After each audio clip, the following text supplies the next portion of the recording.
बातमी पुण्यातून। पुण्यामध्ये जोरदार वादळी वाऱ्यासह मुसळधार पाऊस झालाय। रस्त्यावर त्यामुळे पाणी साचलं होतं। पुणे जिल्ह्याला येलो अलर्ट जारी केलेला आहे आणि पुण्यात मुसळधार पावसामुळे हे दृश्य आपण पाहतोय। रस्त्यावर पाणी साचलं होतं। यामध्ये काही चारचाकी सुद्धा अडकून पडल्या होत्या।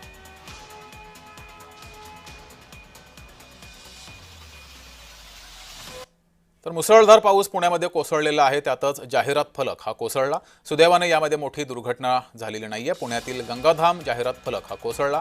पुण्यात गेल्या 1.5 तासापासून दुपारी हा मुसळधार पाऊस झालेला आहे। या मुसळधार पावसात पुण्यातील गंगाधाम चौकात फलक कोसळला। सुदैवाने यामध्ये कोणतीही जीवितहानी ही झाली नाहीये।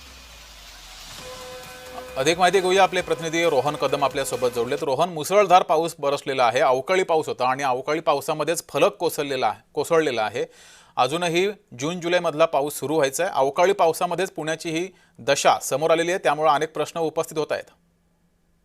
जगदीश, खरं तर पुण्याच्या इतिहासामध्ये इतक्या मोठ्या प्रमाणामध्ये एप्रिल महिन्यामध्ये पाऊस पडण्याची ही पहिल्यांदाच घटना जी आहे ती घडलेली पाहायला मिळते आणि त्यामुळे मोठं नुकसान जे आहे ते सर्वत्र झालेलं पाहायला मिळतंय। अगदी गंगाधाम चौकामध्ये तर फ्लेक्स पडलाच, परंतु पुणे शहरामध्ये एकूण 84 ठिकाणी आतापर्यंत झाडपडीच्या घटना झाल्याचे समोर आलेल्या आहेत। बरं। अग्निशामक दल अजून देखील रस्त्यावरती उतरून ज्या काही झाडपडीच्या घटना घडलेल्या आहेत त्या ठिकाणी येऊन रस्ते मोकळे करण्याचा प्रयत्न करत आहेत। त्याचबरोबर अनेक ठिकाणी गाड्या ज्या आहेत त्या अडकलेल्या होत्या। अनेक गाड्या अजून देखील बंद पडलेल्या अवस्थेमध्ये रस्त्यांवरती आहेत। मग त्यामध्ये पुणे रस्त्यां पाहायला गेलं तर कर्वे नगरचा रस्ता असेल, कर्वे रोड असेल, जंगली महाराज रस्ता असेल, फर्ग्युसन कॉलेज रस्ता असेल, अगदी लक्ष्मी रोड असेल, आलता चौक असेल, या सगळ्या भागामध्ये अनेक काळ जे आहे ते वाहतूक कोंडी झालेली होती। कारण का पाण्याचा निचरा जो आहे तो बराच काळ होत नव्हता। रस्त्यांवरती पाणी साठत होतं, त्यामुळे गाड्या ज्या आहेत त्या जागेवरतीच बंद पडलेल्या पाहायला मिळत होत्या। त्यामुळे रस्त्यांवरती मोठी वाहतूक कोंडी जी आहे ती झालेली पाहायला मिळत मात्र होती। रोहन, या अवकाळी पावसानं पालिका प्रशासनाला अलर्ट दिला एक प्रकारे।